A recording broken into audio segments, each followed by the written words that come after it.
Le dimanche 14 août 2016, une jeune indienne est devenue la première gymnaste féminine de son pays à faire partie des 11 238 athlètes à participer aux Jeux Olympiques de 2016.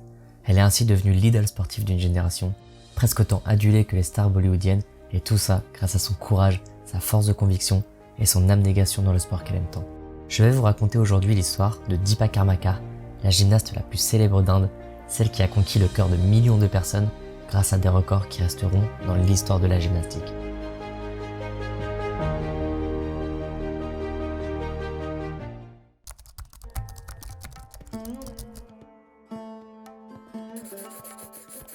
Deepa naît le 9 août 1993 dans la ville d'Agartala, capitale du petit état de Tripura, dans le nord-est de l'Inde. Sa passion pour la gymnastique lui viendra très tôt dans un pays où ce sport est pratiquement inconnu.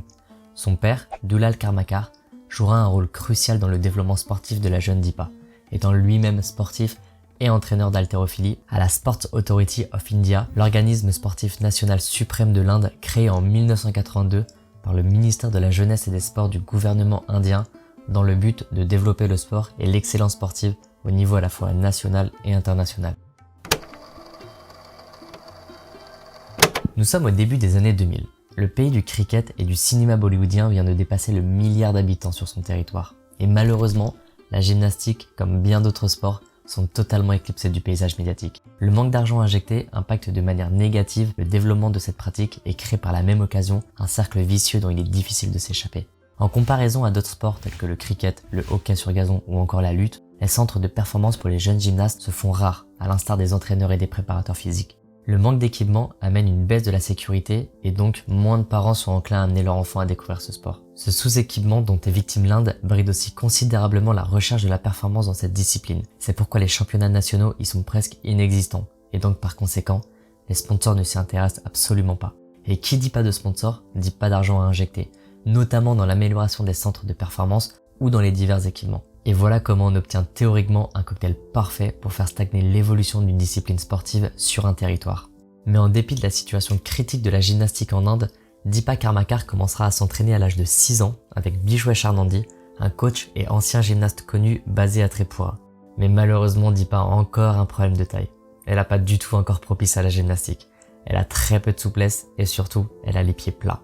Et avoir des pieds plats en gymnastique, c'est pas du tout une bonne nouvelle, parce que ça affecte négativement sa capacité à rebondir correctement à chacun de ses sauts. Mais comme un certain Walt Disney dira, pour réussir, il faut travailler dur, ne jamais abandonner et surtout chérir une obsession magnifique. Deepa prendra alors cette phrase au pied de la lettre. En tombant amoureuse de sa discipline, elle développera une obsession qui l'a aidée au fil des années à se construire un corps adapté à son sport et notamment de modifier sa voûte plantaire qui lui permettra de renforcer sa pratique et même de se spécialiser au saut de cheval. Le saut, c'est l'un des 4 agrès féminins qui consiste à rebondir sur une table de saut pour enchaîner une acrobatie après une course d'environ 25 mètres. Et cette spécialisation, elle est assez surprenante au vu de ses capacités et surtout de sa morphologie de départ.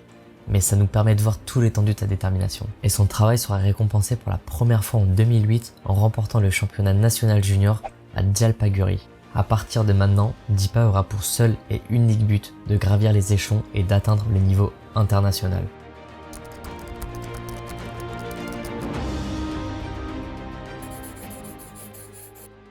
Le chemin est long pour atteindre le but qu'elle s'est donné. On est en 2011 et le dernier titre majeur remporté est ce championnat national junior en 2008. La faute en partie à la Sports Authority of India et la Fédération indienne de gymnastique pour leur manque d'organisation pour les compétitions nationales. Mais Deepa ne désespère pas, et elle continuera de s'entraîner malgré ce vide en termes de compétition et donc de résultats sportifs. Sa motivation est plus forte que tout, et abandonner n'est même pas une option.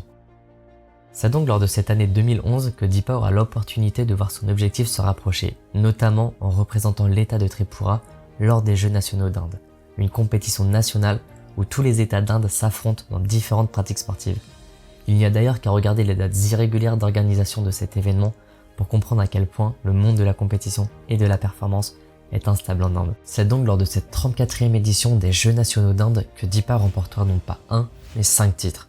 Elle gagnera absolument tous les titres possibles en gymnastique féminine, soit le saut, le sol, les barres asymétriques, la poutre et enfin le concours général. Et faut le dire, ce qu'elle a réalisé lors de ces Jeux nationaux, c'est carrément impressionnant. Mais il est maintenant temps de mettre la barre encore plus haute et de se confronter à meilleur en participant aux compétitions internationales. Direction les Jeux du Commonwealth à Glasgow en juillet 2014. C'est une compétition multisport qui a lieu tous les 4 ans et qui réunit les meilleurs sportifs membres du Commonwealth of Nations, qui se traduirait littéralement par communauté de nations. Deepa y participe pour la première fois et elle a l'occasion d'y faire une grande impression dans le monde international de la gymnastique étant donné la forte médiatisation de cet événement. Le 31 juillet 2014, Deepa crée le premier exploit de sa carrière internationale en remportant une médaille de bronze historique grâce à un saut aussi dangereux que célèbre, le saut de Produnova, dont on reparlera juste après.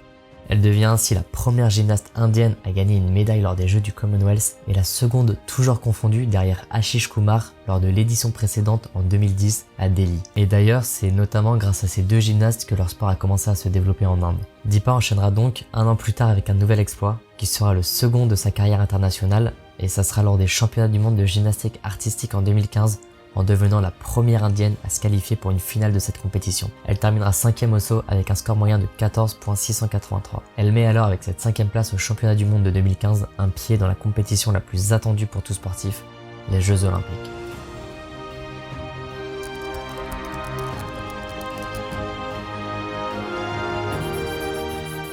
La gymnaste de 22 ans obtiendra une qualification historique pour les Jeux de Rio en terminant première au saut devant la mastodonte de 40 ans Oksana Chusovitina lors de l'Olympic Test Event qui se déroulera du 16 au 22 avril 2016. Spécialiste du saut, elle mettra presque l'intégralité de ses efforts dans son agrès de prédilection afin de terminer sur l'une des marches du podium olympique. Pour son premier des deux passages, elle choisira de tenter le saut de Produnova, saut qui lui a permis de remporter sa médaille de bronze lors des Jeux du Commonwealth 2 ans plus tôt. Ce saut est connu comme le saut de la mort, pour la simple et bonne raison qu'il a une probabilité assez élevée de retomber sur la nuque. Il a été inventé par la gymnaste russe Elena Produnova, qui réalisa pour la première fois ce saut en compétition officielle en 1999. Et pour bien se rendre compte de la complexité et de la dangerosité de cet exercice, Deepa est seulement la 5e gymnaste féminine à réussir ce saut. D'ailleurs, lorsque l'on demandera à Simone Biles, l'une des meilleures gymnastes du monde, pourquoi elle a refusé de le tenter, elle répondra tout simplement que son but n'est pas de mourir. Lors des Jeux de 2016, Deepa réalisera le 3e exploit international de sa carrière en devenant la première gymnaste indienne à participer à la finale du saut en se qualifiant de justesse à la 8e et dernière place qualificative. Cette finale se déroulera le 14 août 2016 au Gymnastics Center à Rio de Janeiro au Brésil. Lors de cette finale, elle y affronta 7 autres gymnastes dont la grande favorite Simone Biles, l'expérimentée Oksana Chusovitina ou encore une autre spécialiste du saut, Maria Paseka. Biles était si impressionnante à ce moment de sa carrière que la seule manière de passer devant elle était de faire quelque chose que personne ne voulait faire, et bien sûr de le réussir. Et c'est exactement ce que se sont dit Oksana Chusovitina et Deepa Karmakar en ce 14 août 2016. Elles tenteront toutes les deux le saut de la mort, car c'est le saut qui vaut le plus de points dans le code de pointage de la Fédération internationale de gymnastique. Une réalisation parfaite, et c'est la première place assurée. Chusovitina manquera de peu de retomber sur la nuque lors de son premier passage, illustrant parfaitement le risque de ce saut. Karmakar, quant à elle, n'atterrira pas parfaitement et terminera à la terrible 4e place. Le plus dur pour elle, c'est qu'elle est passée à seulement 1/15e de point du podium. Et c'est finalement Simone Biles qui finira première avec un saut d'une très grande qualité.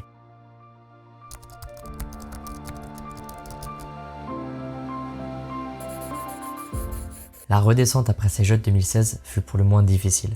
Malgré un exploit historique à la fois pour l'histoire de la gymnastique mais aussi pour le monde sportif indien, terminer au pied du podium est dur à accepter pour Deepa, après toutes ces années d'entraînement intensif. Celle qui était annoncée comme une future légende du sport indien n'aura finalement pas un parcours tout tracé vers la gloire. Son corps n'arrivera malheureusement plus à suivre et elle se blessera à de nombreuses reprises après cet été 2016. Elle aura notamment des complications lors de l'année 2017 en se rompant le ligament croisé antérieur. Pour faire simple, c'est un ligament situé à l'intérieur de l'articulation du genou et son rôle est primordial pour un gymnaste car il permet la stabilisation centrale du genou, utile notamment lors des sauts et des réceptions. Elle subira donc une opération chirurgicale en avril de la même année qui l'empêchera de s'entraîner durant plusieurs mois. C'est donc une fin de saison pour la gymnaste indienne. Le processus de rééducation ayant logiquement limité son entraînement, elle renoncera donc à participer à toute compétition durant un an et notamment aux qualifications pour faire partie de l'équipe indienne pour les Jeux du Commonwealth de 2018 à cause d'un manque de préparation évident. Mais malgré tout, Deepa se battra pour revenir au plus haut niveau.